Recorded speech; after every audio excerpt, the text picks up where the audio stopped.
बिगड़ा हुआ अमीर घराने का युवक था। उसने अब तक 9 शिक्षकों को भगा दिया था, लेकिन फिर आया उसका 10वां शिक्षक यांग वेन्युए। वो कोई साधारण शिक्षक नहीं बल्कि एक खास किस्म का किलर टीचर था।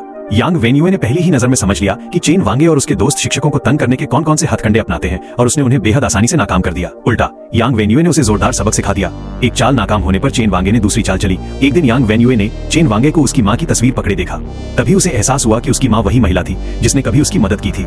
जब उसने गहराई से जाना तो एक और भयानक सच सामने आया। इतने बड़े घराने का बेटा होने के बावजूद चेन वांगे की उंगली उसके पिता ने ही तोड़ दी थी, सिर्फ इसलिए कि वो ज्यादा शोर मचाता था। चेन वांगे को अंधेरे में फंसा देखकर यांग वेन्युए को अपना बीता हुआ जीवन याद आ गया। जब चेन वांगे बीमार पड़ा तो वो एक पल के लिए भी नहीं सोया। जब उसके दोस्त शराब के जरिए यांग वेन्युए को फंसाने की कोशिश करने लगे तो चेन वांगे ने पहली बार उनका विरोध किया, शराब की बोतल तोड़ दी और उन्हें चेतावनी दी कि वे उसके शिक्षक को हाथ न लगाएं।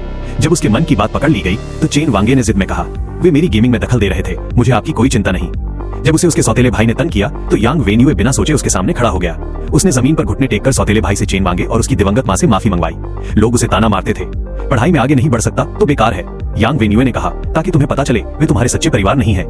नौकरानी से यांग वेन्युए को पता चला कि चेन वांगे को किसी से डर नहीं लगता, बस एक ही डर है, पिता का ध्यान खो देने का डर। इसीलिए उंगली टूटने के बाद भी वो पिता की एक नजर और एक तारीफ के लिए तरसता रहा।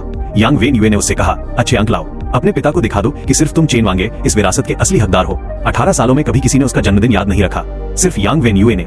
जब उसने यांग वेन्युए का खुद के हाथों से बनाया जन्मदिन का तोहफा देखा तो उसका दिल पिघल गया। उसने दोस्तों के साथ बाहर जाना छोड़ दिया और पूरी मेहनत से पढ़ाई शुरू की। जब उसे फिर से सौतेले भाई ने तंग किया तो यांग वेन्युए एक दीवार बनकर उसके सामने खड़ा रहा। चेन वांगे में आत्मविश्वास की कमी थी तो यांग वेन्युए उसे तारों भरे आसमान के नीचे ले गया और बोला, एक छोटी सी चिंगारी भी आग का रूप ले सकती है। तारों के नीचे दोनों ने हाथ टकराकर वादा किया। उसी पल चेन वांगे ने अनजाने में यांग वेन्युए को चूम लिया। फिर उसने यांग वेन्युए को एक अजनबी आदमी से बात करते देखा। ने पूछा, वो कौन था?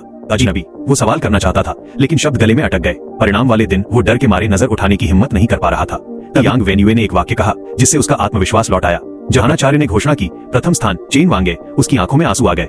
उसने सिर उठाकर यांग वेन्युए की ओर देखा।